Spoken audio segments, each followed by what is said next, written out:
Hello mga katrip, what's up? It's me again, ang inyong Kuya Rans. Welcome back to my channel. Welcome to Ransen TV. So ngayon mga katrip, narito po tayo sa Pasay Rotonda. Ano bang gagawin natin dito? So para sa mga hindi pa nakakaalam o nakakarating nasaan ba ang Pasay Rotonda, ito po ay nasa Pasay City. Ano bang meron at bakit ko i-share to?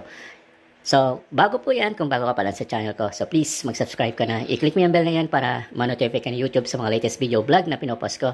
And of course, paki-like, comment, and share lang ang video ito. And ang pinakamalaga, please do not skip ads. May mga commercial na pumapasok sa una, sa gitna, at sa huli. So please do not skip at pakitapos lang po para malaking tulong yan sa ating channel. So tulad ng sinabi ko mga katrip, papasyalan natin itong Pasay Rotonda. So ang Pasay Rotonda ay located in Pasay City kung saan parang napaka-busiest street dito sa Metro Manila. So makikita natin dito nag-uugnay ang LRT at MRT at mga biyaheng papuntang sa mga biyaheng mga bus terminal, and of course going to Mall of Asia. So i-share ko lang sa inyo saan ba itong Pasay Rotonda, ano ba meron dito at bakit sobrang busy ang lugar na to. So let's get it on.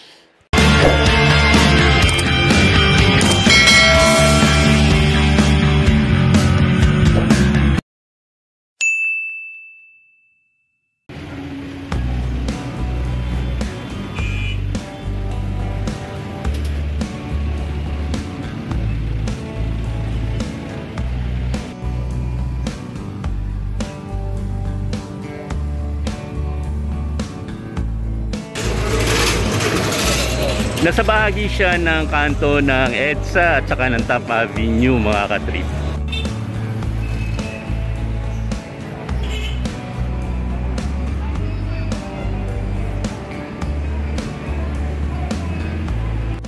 Mga katrip, papasyalan natin muli itong Pasay Rotonda dito sa Top EDSA dito sa Pasay City. So tingnan natin ang sitwasyon ng Pasay Rotonda ngayong 2024.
katrip, what's up?